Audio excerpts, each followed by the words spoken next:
Madame, Monsieur, bonsoir. Il est 20h. Voici les titres. Près de 10 000 enseignants décisionnaires alignés au statut de fonctionnaire. Après plusieurs années d'attente, l'accord est trouvé entre gouvernement et syndicats. Un cadeau de Nouvel An qui devrait participer à pacifier l'environnement scolaire. En 2024, la DRFJ a financé 8 567 projets pour une enveloppe de 5,6 milliards de francs CFA.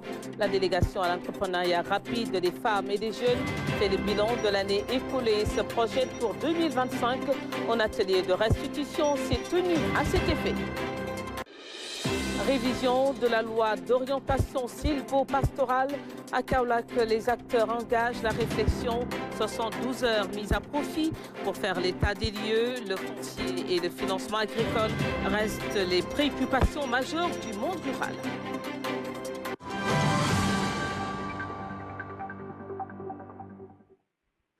Bienvenue à tous. C'est une vieille doléance satisfaite. Les enseignants décisionnaires sont alignés au statut de fonctionnaire. Un accord vient d'être trouvé entre gouvernement et syndicats. La mesure concerne environ 10 000 enseignants décisionnaires.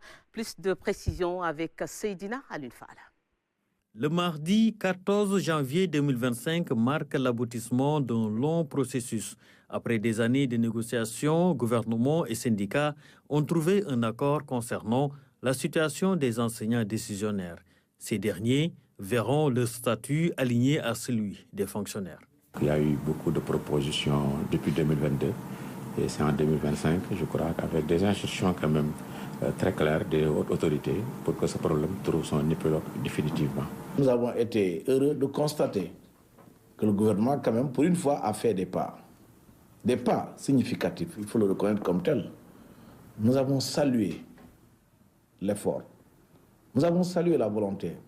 Les accords signés par le gouvernement et les syndicats concernent 2 points principalement. Le premier levier qui a consisté à la correction des décrets, c'était prendre en charge beaucoup d'aspects.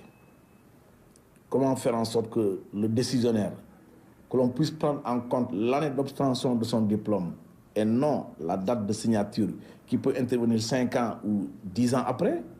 Ce que nous saluons également, c'est que relativement au 2006-392, désormais, à la signature du décret, il sera loisible à tous les décisionnaires qui ont eu le diplôme avant 35 ans, mais qui, du fait du système de quotas, de lenteur administrative ou autre lourdeur, ont été injustement engagés comme décisionnaires. Avec la correction de ce décret,